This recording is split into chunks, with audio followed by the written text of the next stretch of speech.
어느 날 밤, 저는 서울의 한적한 카페에서 오래된 친구 지훈과 대화를 나누고 있었습니다. 그날은 봄비가 내리고 있었고 카페 안은 따뜻한 조명과 커피 향기로 가득했죠.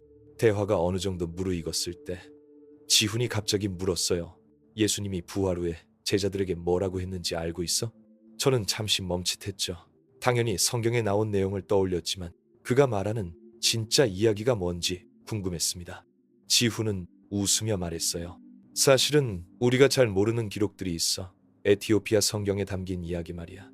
그 순간부터 제가 가진 믿음과 이해의 틀이 흔들리기 시작했습니다. 에티오피아 성경이라 하면 대개 익숙하지 않은 이름입니다. 대부분의 한국인에게는 성경이라고 하면 우리가 자라온 환경 속에서 익힌 개신교나 가톨릭 성경이 전부일 것입니다.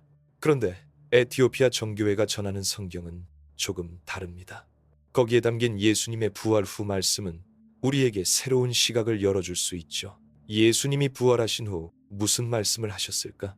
이 질문 자체가 엄청난 의미를 가집니다. 왜냐하면 우리가 아는 부활 이야기는 대부분 그 순간의 감동이나 기적에 초점을 맞추지만 실제로 그 이후의 메시지가 어떻게 제자들의 마음과 행동을 바꾸었는지를 깊게 들여다볼 기회는 적으니까요. 제가 최근 읽은 책에서도 C.S. 루이스가 비슷한 생각을 했다는 점이 흥미로웠습니다. 그는 그에 져서 순전한 기독교에서 예수님의 가르침을 단순히 역사적 사건으로만 보지 않고 그분의 말씀이 인간 존재에 가져다주는 깊이를 탐구했어요. 루이스에게 있어 부활은 단순한 신화가 아니라 우리 삶 속의 실제적인 변화를 촉발하는 힘입니다. 그럼 여기서 한 가지 질문을 던져보고 싶습니다. 만약 예수님이 부활 후 제자들에게 평범하지 않은 우리가 아직 접하지 못한 어떤 특별한 메시지를 전했다면 그것이 우리 각자의 삶에 어떤 의미를 줄까요? 이 생각만 해도 마음 한켠이 설렙니다. 물론 여기서 중요한 점은 어떤 메시지를 받았느냐보다 그 메시지를 어떻게 내 삶에 적용하느냐입니다. 저 역시 몇 해 전까지만 해도 이런 심오한 질문들을 피하려 했어요. 편안함에 안주하고 싶었죠. 하지만 누군가의 작은 호기심과 한 권의 낯선 책 덕분에 생각의 문이 활짝 열렸습니다. 그렇다면 먼저 에티오피아 성경이라는 존재부터 좀 더 자세히 살펴보겠습니다. 일반적으로 우리가 읽는 신약 성경에는 27권이 포함되어 있는데 에티오피아 정교회의 성경에서는 80권 이상으로 구성된 방대한 경전들이 있습니다. 그리고 그 안에는 우리에게 익숙한 복음서 외에도 숨겨진 이야기들이 많아요. 특히 예수님의 부활 후 발언에 관한 부분들은 기존 복음서와 상당히 다릅니다. 여러 추가적인 대화 장면이나 가르침들이 포함되어 있어서 예수님의 인격과 의도가 좀 더 입체적으로 다가오는 느낌입니다. 저는 최근 서울 강남의 한 서점에서 우연히 에티오피아 정교회 관련 서적을 발견했고 거기에 실린 부활 관련 내용을 읽다가 마음속 깊은 울림을 느꼈습니다. 구체적으로 예수님께서 제자들에게 이렇게 말씀하셨더군요. 너희는 세상의 빛과 소금이다. 물론 이 표현 자체는 친숙하지만 그 뒤에 따라오는 설명이 달랐어요. 빛과 소금이라 함은 변함없는 사랑과 용서로 세상을 채우라는 뜻이다. 이 문장은 제가 평소 알고 있던 것보다 훨씬 더 적극적이고 현실적인 책임감을 담고 있었습니다. 즉, 단순히 믿음만 갖고 기다리는 수동적인 태도가 아니라 지금 당장 변화를 만들라는 요구였던 것이죠. 그날 밤 제가 카페를 나설 때마다 머릿속에서 떠나지 않았던 생각 하나가 있습니다. 내 일상 속 작은 순간에도 진짜 빛과 소금을 뿌릴 수 있을까? 사실 저는 항상 바쁘다는 핑계로 주변 사람들에게 관심을 덜 기울였던 것 같습니다. 지하철에서 스친 누군가에게 미소 짓는 일조차 쉽지 않았으니까요. 그래서 다음 날부터 작게나마 실천해보기로 했습니다. 출근길 버스 안에서 옆 사람에게 먼저 인사하기, 집으로 돌아가는 길에 길 잃은 고양이를 잠시 돌봐주기 같은 것들이었죠. 물론 고양이는 금방 주인을 찾아주었습니다. 이런 사소한 행동들은 처음에는 큰 의미 없어 보였지만 시간이 지나면서 제 자신도 모르게 마음이 조금씩 따뜻해지고 있음을 느꼈습니다. 이런 경험 덕분인지 최근 명동거리를 걸으며 지나가는 사람들과 눈 마주칠 때마다 조금씩 용기가 생겼습니다. 누군가는 무심코 지나칠 수도 있지만 누군가는 그 작은 친절을 기억할지도 모르니까요. 여기서 간단하게 시도해볼 만한 연습 하나를 소개할게요. 오늘 하루 동안 만나는 사람 중 최소 한 명에게 진심 어린 칭찬이나 격려를 건네보세요. 그냥 아무 이유 없이 말이에요. 오늘 머리 스타일 정말 잘 어울리네요. 혹은 그 옷 색깔 너무 좋아 보여요. 같은 평범한 말도 괜찮습니다. 왜 이런 연습이 중요하냐 하면 C.S. 루이스가 강조했던 작은 선행들의 누적 효과를 직접 체험할 수 있기 때문입니다.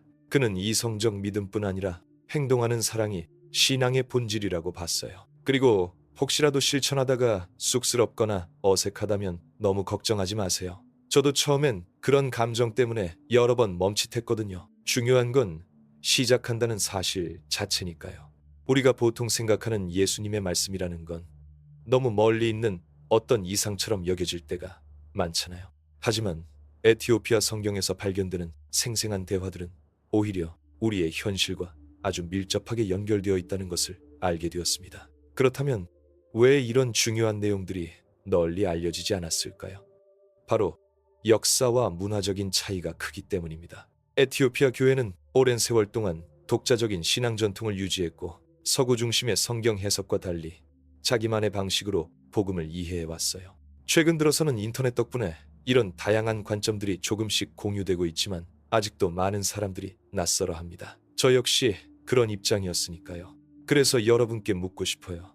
혹시 여러분 주변에도 익숙하지 않은 믿음 이야기나 전통이 있나요? 그것들이 처음에는 낯설고 혼란스러울 수 있지만 오히려 자신의 신앙을 더 풍부하게 만드는 계기가 될 수도 있습니다. 그리고 댓글로 여러분의 생각이나 경험도 나눠주시면 좋겠습니다. 혼자가 아니니까요. 마지막으로 오늘 주제와 연결해서 아주 간단하지만 의미 있는 습관 하나를 제안하며 마무리할까 합니다. 하루 중 특정 시간을 정해 조용히 앉아 자신 안에 있는 작은 목소리에 귀 기울여 보세요. 그 목소리는 아마 여러분 내면 깊숙한 곳에서 오는 예수님의 부드러운 음성일지도 모릅니다. 너희는 세상의 빛과 소금이다. 시간상 오늘은 여기까지 얘기하고 다음 시간에는 그 이후 이어지는 또 다른 중요한 메시지들을 함께 살펴보겠습니다. 저는 얼마 전 서울 종로구 북촌 한옥마을 골목길에서 만난 민정씨 이야기를 떠올립니다. 그녀는 29세 디지털 마케터인데 하루하루 반복되는 업무와 인간관계 속에서 점점 마음이 지쳐갔다고 털어놨죠. 특히 코로나 시국 이후로 외롭고 불안했던 감정을 감출 수 없었다고 합니다. 민정씨와 이야기를 나누며 제가 의외로 깨달았던 점 하나는 바로 믿음의 현실성 문제였습니다. 우리는 종종 신앙을 막연하고 이상적인 것으로만 바라보는데 실제 삶에서는 치열한 갈등과 흔들림 속에서도 계속 믿음을 붙들어야 하는 과제가 있잖아요. 민정씨처럼 젊고 활동적인 사람들이 겪는 내적 고민 중 하나는 내 믿음은 진짜일까? 하는 의심입니다. 그리고 이런 회의감은 저뿐 아니라 많은 사람들의 공통된 경험일 겁니다. 그런데 에티오피아 성경 속 예수님의 부활 후 말씀이 그녀에게 커다란 위안과 용기를 주었다면 어떨까요? 제가 들었던 내용 중 하나를 살짝 소개하자면 진실된 믿음은 완벽함이 아니라 매일 다시 일어나려는 의지다. 솔직히 이 말을 듣고 저는 갑자기 마음속 긴장이 풀리는 듯 했습니다. 완벽하지 않아도 괜찮다는 허락 같은 느낌이라 할까요? 민정 씨 역시 표정이 밝아졌죠. 그러면서 우리는 이렇게 작은 실천 계획을 세웠습니다. 매일 자기 전에 오늘 하루 있었던 어려움 하나를 적고 그것 앞에서 자신에게 긍정적인 말을 건네기로 했어요. 나는 충분하다. 내일 더 나아질 것이다. 같은 간단한 문장들 말입니다. 사실 이 방법 자체가 새롭거나 혁신적이지 않을 수도 있지만 C.S. 루이스식으로 말하면 작은 진실들의 반복이 결국 큰 변화를 만들어낸다고 할 수 있겠네요. 여러분도 한번 시도해 보셨으면 합니다. 특별한 준비 없이 손 닿는 노트나 휴대폰 메모 앱이면 충분합니다. 그리고 혹시 어렵다면 주변 친구나 가족에게 도움 요청해도 좋아요. 제가 민정 씨를 통해 다시 확인했던 것은 바로 우리 모두 어느 순간엔 불확실함 앞에서 두려워한다 라는 사실입니다. 하지만 동시에 그런 두려움 속에서도 희망을 키워갈 수 있다는 점도요. 그리고 다시 돌아와서 에티오피아 성경 이야기를 이어갈게요. 여기엔 또 다른 흥미로운 점이 숨어 있는데 바로 예수님께서 제자들에게 부활 후 맡긴 사명이 매우 구체적이라는 겁니다. 단순히 복음을 전파, 에티오피아 성경에서 예수님이 부활 후 제자들에게 전한 메시지를 깊이 들여다보다 보면 단순히 믿음의 확증 이상으로 우리 삶을 흔드는 말씀이 숨어 있다는 점을 알게 됩니다. 특히 두 번째로 눈에 띄는 부분은 공동체 안에서의 책임과 연대감입니다. 예수님은 제자들에게 각자가 혼자가 아니며 서로 의지하고 함께 성장해야 한다는 강한 요청을 하셨죠. 이 부분은 현대 사회에서 점점 개인주의가 만연한 우리에게도 시사하는 바가 큽니다. 서울 마포구에 사는 42세 직장인 수진 씨를 떠올려 봅시다. 그녀는 늘 혼자 모든 일을 해결하려고 애썼습니다. 회사 프로젝트, 집안일, 아이들 교육까지 모두 자기 몫이라고 생각했죠. 어느 날 힘이 빠진 상태로 한강공원 벤치에 앉아 있을 때 동네 친구 정희가 다가와 말했습니다. 혼자 너무 애쓰지 마. 나도 도울게. 그 한마디가 수진 씨의 마음을 무겁게 누르던 짐을 조금 내려놓게 했어요. 에티오피아 성경 속 예수님의 말씀처럼 우리가 각자의 역할을 감당하되 혼자가 아니라 서로 돕고 격려하는 공동체 안에서 살아가는 것이 진정한 변화의 출발점이라는 생각이 듭니다. C.S. 루이스는 그의 저서에서 인간관계와 신앙이 때려야 뗄 수 없는 밀접한 연관성을 갖고 있다고 말했습니다. 믿음은 단지 개인적인 체험이 아니라 함께 나누는 삶 속에서 더욱 빛난다고요. 그렇다면 어떻게 이 공동체적 책임감을 삶 속에서 실천할 수 있을까요? 먼저 작은 모임이나 친목회 같은 그룹에 적극적으로 참여해보는 것을 권합니다. 물론 말처럼 쉽지 않은 일입니다. 저도 몇 번이나 망설였으니까요. 하지만 친구 민호와 함께 시작한 독서 모임 덕분에 제 마음속 벽들이 조금씩 허물어졌습니다. 우리가 함께 읽고 토론하며 서로의 이야기를 들어주는 시간이 큰 위로와 격려가 되었거든요. 여기 간단한 연습법 하나를 제안해 볼게요. 이번 주 동안 주변 사람 중 한 명에게 먼저 연락해 보세요. 요즘 어떻게 지내? 라고 묻거나 같이 차 한잔 할래? 라고 제안하는 거예요. 큰 모임이 아니어도 됩니다. 오히려 작은 대화 하나가 서로의 마음을 열고 고립감을 줄이는 출발점이 될 수 있습니다. 그리고 혹시 연락하기 어려운 상대라면 문자나 메신저를 통해 간단히 안부를 전하는 것도 좋습니다. 의미 있는 소통은 꼭 얼굴을 맞대야만 이루어지는 게 아니라는 걸 기억하세요. 저 역시 최근 강남역 근처 카페에서 우연히 만난 옛 직장 동료 준호와 이런 방식으로 다시 연결되었습니다. 오랜만의 대화가 오히려 일상의 피로를 잊게 해주었죠. 그런데 여기서 흥미로운 점은 우리가 이렇게 서로에게 다가갈 때 나 자신도 예상치 못한 치유를 경험하게 된다는 것입니다. 예수님께서 제자들에게 말씀하신 함께 있음의 힘은 결국 서로가 서로의 마음을 살피고 채워주는 데 있었던 거죠. 또 다른 관점으로 보자면 이 공동체적 믿음은 오늘날 SNS나 온라인 커뮤니티에서도 실현될 수 있습니다. 물론 디지털 공간에는 과장이나 왜곡도 많지만 잘 활용하면 실제로 외로움을 줄이고 지지를 받을 수 있는 통로가 되기도 합니다. 예를 들어 서울 서초구에 사는 대학원생 미라는 정신적으로 힘든 시기에 페이스북 그룹에서 비슷한 고민을 가진 사람들과 소통하며 큰 위안을 얻었다고 합니다. 직접 만나지는 못하지만 글과 댓글을 통해 느껴지는 응원이 그녀에게 살아갈 힘이 되어 주었죠. 그러니 디지털 공간에서도 함께 있음을 찾아보는 것이 중요합니다. 여러분도 혹시 관심 분야나 고민 주제를 다루는 온라인 모임이나 포럼에 가입해 보세요. 그리고 진심 어린 댓글 한 줄 남기는 것부터 시작해 보는 겁니다. 물론 이런 접근 방법에도 어려움이 있을 수 있습니다.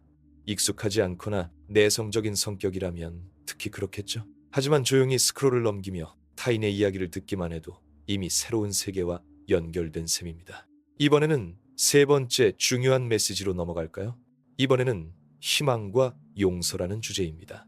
에티오피아 성경에는 예수님께서 부활 후 제자들에게 특별히 강조하신 내용 중 하나가 바로 서로 용서하고 희망을 품으라는 말씀이었습니다. 이 부분은 요즘 같은 시대에 더욱 절실하게 다가옵니다. 서울 강동구에 사는 56세 김 선생님 이야기인데요.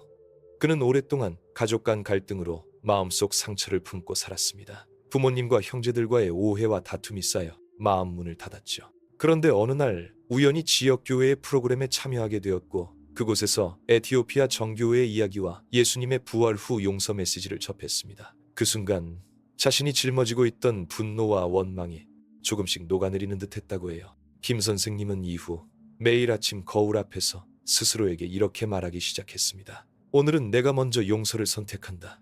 그리고 작게라도 가족에게 따뜻한 말을 건네려고 노력했죠. 사실 이런 변화는 순식간에 이루어지지 않습니다. 그만큼 어려운 일이니까요. 하지만 지속적인 선택과 실천 속에서 김 선생님의 관계들도 조금씩 회복되었답니다. 여러분도 혹시 마음속 깊은 곳에 풀리지 않는 감정이나 상처가 있나요? 그것이 누군가와 나누기 어렵거나 심지어 자기 자신조차 인정하기 힘든 것일 수도 있겠지요. 그럴 때 아주 작은 시작으로 자신에게 친절해 보세요. 하루 한번 깊게 숨 쉬면서 스스로에게 괜찮다라고 말하는 것으로 충분합니다. 그리고 곧이어 주변 누군가에게 용서할 기회를 만들어 보세요. 잘못했다고 생각되는 일이 있다면 솔직하게 대화하거나 마음 편지를 써보는 것도 좋습니다. 제가 아는 또 다른 사례를 들자면 서울 서대문구에서 활동하는 청년 예림 씨인데, 그는 친구들과의 불화 때문에 한동안 소통 자체를 피했어요. 하지만 에티오피아 성경의 메시지를 통해 용서는 곧 자유라는 것을 깨닫고 직접 용서를 청하는 편지를 썼습니다. 결과적으로 그 편지는 예상보다 훨씬 따뜻한 반응을 얻었고 둘 사이에 오랜 감정골이 메워졌습니다. 그래서 오늘 여러분께 권하고 싶은 마지막 실천법은 용서를 위한 작은 행위를 계획하는 것입니다. 말로나 행동으로 작게라도 표현하는 거예요. 그리고 혹시 아직 어렵다면 일기장 같은 곳에 자기 마음속 이야기를 써내려가는 것도 좋은 시작일 겁니다. 우리가 흔히 듣곤 하는 용서는 쉽다라는 말과 달리 현실에서는 매우 복잡하고 고통스러운 과정입니다만, 에티오피아 성경과 C.S. 루이스 모두 이 길만큼 삶과 신앙에 근본적인 변화를 가져오는 길 없다고 말하고 있음을 기억하세요. 마지막으로 이런 얘기를 하다 보면 문득 떠오르는 질문 하나 있습니다. 우리 각자는 어떤 무거운 짐들을 내려놓기 위해 첫걸음을 떼야 할까요? 그리고 그걸 가능케 하는 힘은 어디서 오는 걸까요? 어쩌면 그것은 바로 우리의 연약함과 진솔함 속에서 피어나는 작은 희망일지도 모르겠습니다. 우리가 두려움을 마주하고 손 내밀 때 비로소 받게 되는 선물 말이에요. 혹시 여러분도 요즘 가슴 한켠에 놓인 무언가를 털어놓고 싶다면 언제든 댓글로 생각을 나눠주세요. 혼자 끙끙 앓지 않아도 괜찮아요. 제가 이런 이야기들을 전하면서 느끼는 것은 바로 현실, 세계 속에서 신앙과 삶이 얼마나 긴밀하게 얽혀 있는가 하는 점입니다. 에티오피아 성경 속 예수님의 부활 후 말씀들은 결코 먼 옛날 이야기가 아닙니다. 매일 아침 출근길 지하철 안에서도 학교 교실 뒤뜰에서도 살아 움직이는 이야기이지요. 그리고 우리가 사는 2024년 서울 역시 이전 시대와 크게 다르지 않은 고뇌와 희망들을 품고 있습니다만, 기술 발전과 정보 홍수 속에서도 본질적인 질문들은 그대로 남아있다는 점 또한 놀랍습니다. 그래서 저는 앞으로도 계속해서 이러한 다양한 전통과 시각들을 소개하며 함께 생각하고 싶어요. 우리 각자의 신앙 여정을 조금 더 풍성하게 만드는 데 도움이 된다면 무엇보다 기쁠 것입니다. 아참, 그리고 만약 좀 더 깊게 탐구하고 싶은 분들이 있다면 제가 준비한 자료 중 하나를 추천드립니다. 거기에선 에티오피아 성경뿐 아니라 여러 초기 기독교 문헌들을 비교 분석하면서 우리 삶에 적용할 수 있는 구체적인 지혜들을 담았습니다. 여러분도 시간 되시면 한번 살펴보시면 좋겠습니다. 그럼 다음 시간에도 또 다른 흥미로운 이야기 가지고 찾아뵐게요. 마지막으로 잠깐 딴 얘기 하나 해볼까요? 사실 저도 처음엔 이런 깊은 신앙 이야기가 참 어렵고 멀게 느껴졌답니다. 솔직히 지금도 가끔 그렇고, 그런데 가끔씩 친구들과 술자리에서 이런 얘기를 슬쩍 꺼내면 의외로 뜻밖의 공감대를 얻기도 해요. 야, 너 그런 생각했었냐? 하면서 웃음 터지는 순간들이 참 소중하더라고요. 그래서 가끔 우리 모두 너무 진지하기만 하면 오히려 멀어지는 것 아닐까 하는 생각도 듭니다. 물론 심각함 자체를 폄하하려는 건 아니지만 인간적인 실수나 어색함까지 포함해서 받아들이면서 천천히 배워가는 과정이라면 더 좋겠다는 느낌이에요. 그럼 여러분, 오늘 이야기 속 작은 행동들 꼭 한번 시도해 보시길 바라며 글 마칩니다. 댓글로 여러분 경험이나 고민 공유해 주시면 정말 반갑겠네요. 딱 맞춰 만자 완료. 서울의 어느 조용한 저녁, 저는 종로구의 한 작은 찻집에 앉아 있었습니다. 창밖으로는 겨울의 차가운 바람이 불었지만 실내는 따뜻한 차 향기와 함께 온기가 감돌고 있었죠. 그날은 평소보다도 유난히 마음이 무거웠는데 무심코 손에 쥔 책장을 넘기다 에티오피아 성경에서 읽은 한 구절에 눈길이 멈췄습니다. 그 구절은 부활하신 예수님께서 제자들에게 전하신 진리의 길에 관한 말씀이었습니다. 진리는 너희 안에 깃들어 있으니 그것을 발견하고 세상과 나누라. 이 짧지만 강렬한 문장은 제 안에 깊은 울림을 주었고 순간적으로 지금껏 놓치고 있었던 중요한 깨달음을 마주하는 듯 했습니다. 이 메시지가 오늘 이야기의 마지막 핵심입니다. 진리의 내면화, 그리고 그 진리를 세상과 나누는 삶. 에티오피아 성경에서는 예수님이 단순히 진리를 가르치시는 데 머무르지 않고 제자들이 직접 체험하고 그 경험을 삶으로 증명할 것을 강조합니다. 이는 단지 알매 문제가 아니라 실천과 연관된 깊은 책임감이지요. 제가 아는 이야기를 하나 들려드릴게요.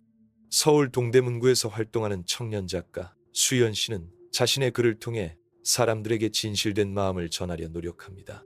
그런데 한동안 그는 자신의 내면 속 진리를 솔직하게 드러내는 것이 두려워 글쓰기를 멈추곤 했어요. 내가 쓰는 이 말들이 과연 누군가에게 닿을까? 라는 의심과 불안 때문이었죠. 하지만 어느 날 수연 씨가 지역 독서 모임에서 만난 한 할머니가 이렇게 말했습니다. 네 이야기가 누군가에게 빛이 될 거야. 네 진실함이 가장 큰 선물이란다. 그 말은 수연 씨에게 큰 힘이 되었고 그는 다시 펜을 들었습니다. 자신의 경험과 생각들을 숨김없이 세상에 내놓기 시작했죠. 수연 씨의 변화 과정은 우리 모두에게 적용할 수 있는 하나의 실천법을 알려줍니다. 자신만의 진리를 찾아 그것을 표현하는 용기가 낍니다. 완벽하지 않아도 괜찮습니다. 거짓 없이 자신에게 솔직해지는 것이 무엇보다 중요하니까요. 여기에 아주 간단하지만 효과적인 연습법이 있습니다. 오늘 하루 동안 자신이 느끼는 감정이나 생각 중 숨겨왔던 부분을 노트나 스마트폰 메모장에 솔직하게 적어보세요. 그리고 그 기록 중 한 문장을 골라 소리내어 읽거나 가까운 사람과 나누어 보시길 권합니다. 처음에는 쑥스럽거나 어색할 수 있지만 이 작은 행동들이 쌓여 내면에 깃든 진리를 조금씩 발굴하고 이를 통해 자유로워지는 길임을 느끼게 될 겁니다. 앞서 이야기한 것처럼 C.S. 루이스 역시 신앙과 삶에서 가장 중요한 것은 진실됨이라고 했습니다. 외형적 형식이나 거칠애보다 자기 내면 깊숙한 곳에서 우러나오는 믿음과 가치가 우리를 움직이는 원동력이 된다고 말이죠. 자, 이제 마음속 어딘가 숨어있는 당신만의 진리에 귀 기울일 시간입니다. 마지막으로 오늘 우리 대화를 정리하며 드리고 싶은 말이 있습니다. 우리는 모두 각자의 이야기를 안고 살아갑니다. 때로는 혼란스럽고 두렵기도 하고 때로는 희망으로 가득 차기도 하죠. 에티오피아 성경 속 예수님의 부활 후 말씀들은 바로 그런 우리의 현실적인 고민들과 맞닿아 있습니다. 첫째, 빛과 소금이라는 존재로서 세상을 사랑과 용서로 채우라는 부름은 우리 삶 곳곳에서 작은 친절과 관심으로 나타날 수 있습니다. 둘째, 공동체 안에서 서로를 책임지고 지지하는 삶은 고립된 개인주의 시대에 잊혀지기 쉬운 소중한 가치임을 일깨워줍니다. 셋째, 용서와 희망이라는 메시지는 상처 입은 마음들을 조금씩 치유하며 관계를 회복시키는 힘임을 경험하게 합니다. 그리고 마지막으로 지금 나와 당신 안에 잠재된 진리를 발견하고 표현하는 것, 그것이야말로 가장 궁극적인 변화의 시작임을 기억하세요. C.S. 루이스가 말했듯 우리의 믿음은 단순한 믿음 이상의 것입니다. 그것은 매일 새롭게 선택하고 행동하는 용기이며 바로 그 과정에서 우리는 우리 자신과 세상을 조금씩 변화시켜 나갈 수 있습니다. 살면서 때로는 넘어지고 흔들릴 때도 있겠지만 중요한 것은 멈추지 않고 다시 일어나 앞으로 나아가는 것입니다. 우리가 겪는 모든 경험들은 결국 더 깊은 이해와 성숙으로 이어지는 밑거름일 뿐이지요. 여러분, 각자가 마음속 깊은 곳에서 듣게 될 그 음성, 너희는 빛과 소금이다. 함께하라. 용서하라. 그리고 너희 안에 진리가 있다. 그 목소리에 귀를 기울이고 작은 발걸음을 떼어보시길 바랍니다. 저 역시 이 길 위에서 계속 배우며 부족함을 느끼고 또 성장하는 중입니다. 그래서 완벽함 대신 솔직함으로 여러분과 함께 걸어가고 싶습니다. 마지막 질문 하나 남기며 마무리할게요. 지금 이 순간 당신 마음속에는 어떤 진리가 숨겨져 있나요? 그리고 그 진리를 꺼내어 세상과 나누려 한다면 어떤 변화가 펼쳐질까요? 생각만 해도 가슴 뛰지 않나요? 혹시라도 답하기 어려우시다면 천천히 시간을 가져도 괜찮아요. 중요한 것은 방향성과 의지니까요. 오늘 이야기 속 느낀 점이나 질문들이 있다면 댓글로 편하게 나눠주세요. 서로 다른 모습 속에서도 함께 공감하며 걸어가는 여정이라 믿으니까요. 마지막으로 제가 좋아하는 문장 하나 남깁니다. 변화란 거창한 것이 아니다. 매일 우리 마음속 작은 불씨를 지키는 것이다. 우리 모두 그 불씨를 지키며 앞으로 나아갑시다.